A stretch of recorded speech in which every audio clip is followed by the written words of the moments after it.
tonight changes into something red. Her mother doesn't like that kind of dress. Everything she never had, she's showing off. Driving too fast, moon is breaking through her hair. She's heading for something that she won't forget. Having no regrets is all that she really wants. We're only getting older, baby.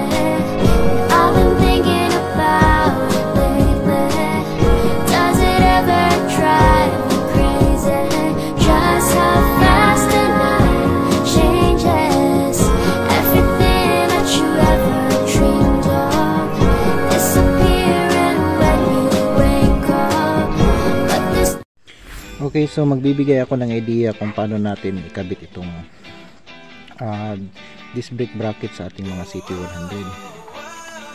So ang ginawa ko is naglagay ako ng dalawang washer. So kunin natin yung sukat ng ating washer gamit ang kanyang caliper. Ayan.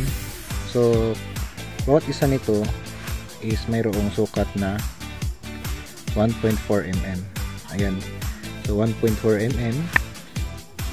So ang gagawin natin is maglalagay tayo ng dalawang 1.4 mm dyan na washer. So ibig sabihin nasa 2.8 mm itong thickness dito. Then saka natin ilalagay itong ating bracket. Ayan. Then next is maglalagay naman tayo ng additional na washer. 1.4 mm pa rin.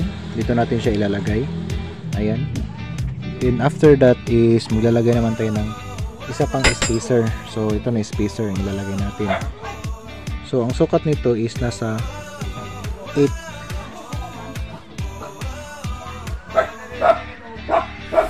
8.0 mm. Ayan. Ito yung ikakabit natin dito, guys. Ayan.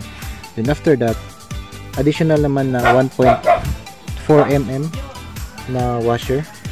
Ayan. 10 mm yung diameter dito sa loob. Then 1.4 mm. So diyan natin siya ilalagay. Then next, ikakabit na natin itong ating gulong. At ayan, ikabit na natin yung kanyang gulong. Then next is ilalagay natin yung kanyang gearbox. So gearbox ng Mio. Ikabit natin siya dito, guys. Ayan. Then next is maglalagay na naman tayo ng another na 1.4 mm na plain washer. 10 mm pa rin yung diameter ng kanyang center. Ayan, tulak natin. Then next, another spacer naman. So yung 6300 na bearing, tinanggal natin yung sa inner niya sa loob. So mayroon to siyang sukat na 9.9 mm. So ayan, sukat na 9.9 mm. Then saka natin dito siya ikabit dito.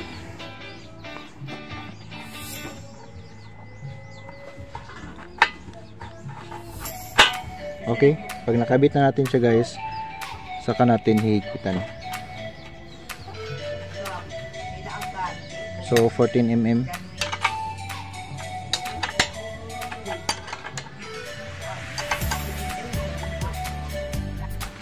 Then after natin maikabit siya lahat, ilalagay natin ang ating caliper.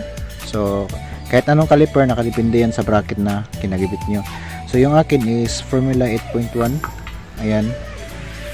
Then kung pwede din naman yung XRM 110, ayan siya, guys, pero iba yung kanyang bracket. So iba't ibang caliper, iba't iba rin yung kanyang bracket na gagamitin. So good for 190 mm up to 200 mm na split.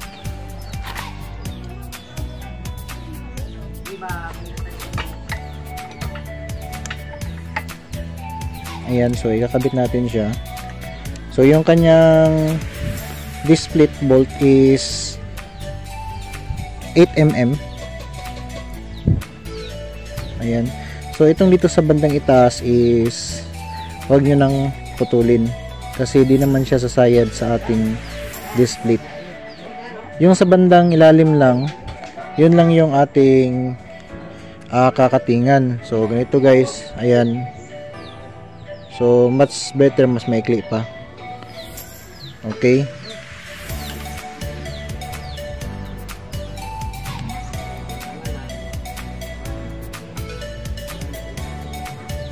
Okay siya. So ayan na guys, naikabit na natin.